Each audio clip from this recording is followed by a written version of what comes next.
இன்றைக்கு நம்ம மௌனத்தை பற்றி தான் பேச போகிறோம். மௌனம்ங்கிறது வந்து மொழி இல்லையா? எப்படி இந்த மொழின்னு சொல்கிறீங்க அப்படிங்கும்பொழுது மௌனமாக இருந்து பாருங்களேன்.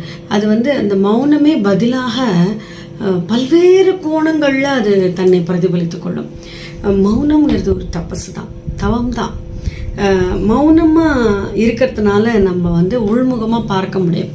ஸ்ரீ ரமண மகர்ஷி சொன்ன மாதிரி நான் யாருன்னு நம்ம யோசிக்கும் பொழுது நம்ம கண்டிப்பாக அது எடுத்த உடனே எல்லாருக்கெல்லாம் வந்துடாது. அதுக்கு ரொம்ப பிரயத்தனப்பட வேண்டியிருக்கு. நம்ம அந்த மௌனமாக இருக்கும் பொழுது இந்த பிரபஞ்சத்தோடு தொடர்பு கொள்ள முடியும். நம்மை சுற்றி இருக்கின்ற இந்த பஞ்சபூதங்களும் எல்லாமே நமக்கு வந்து உணர முடியும். மனம் வந்து வேகமாக பாயும் பொழுது நம்மளால் எதுவுமே உணர முடியாது. அதை கட்டுப்படுத்துவதனால தான். எடுத்த உடனே மௌனம் பண்ண முடியுமா? நம்ம நிச்சயமாக முடியாது. அது பை ப்ராக்டிஸ் தான். அப்போது இந்த தியான மார்க்கத்தில் இருப்பவர்களுக்கு இந்த மௌனம் வந்து ரொம்பவுமே சிறந்த வழியாக சொல்லப்படுகின்றது.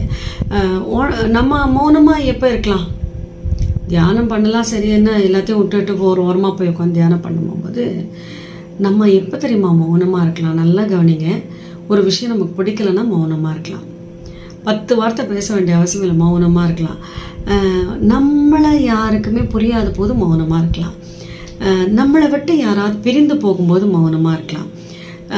நம்மோடு யார்கிட்ட பேசலை அப்படின்னா மௌனமாக இருக்கலாம். நம்மளை யாராவது குறை சொல்லின்னு இருக்காங்க அப்படின்னா மௌனமாக இருக்கலாம். அதோட ஒரு பெரிய விஷயம், நமக்கு கோபம் வரும்போது மௌனமாக இருக்கலாம். அப்புறம் பிரச்சனைன்னு ஒன்று வந்ததுன்னு வச்சுக்கங்களேன், உடனே பூதாகாரமாக வெடிக்காமல் மௌனமாக இருக்கலாம். இந்த மௌனத்தினால மனசு அப்படியே அமைதியாகிடும். அப்போ பிரச்சனையை தீர்க்கிறதுக்கு நமக்கு ஒரு என்ன சொல்கிறது, பதில், சொல்யூஷன் கிடைக்கும்.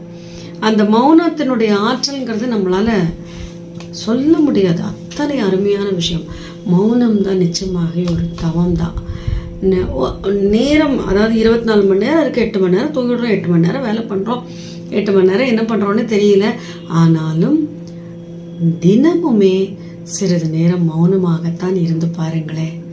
அதனுடைய வலிமை மிக பெரியது.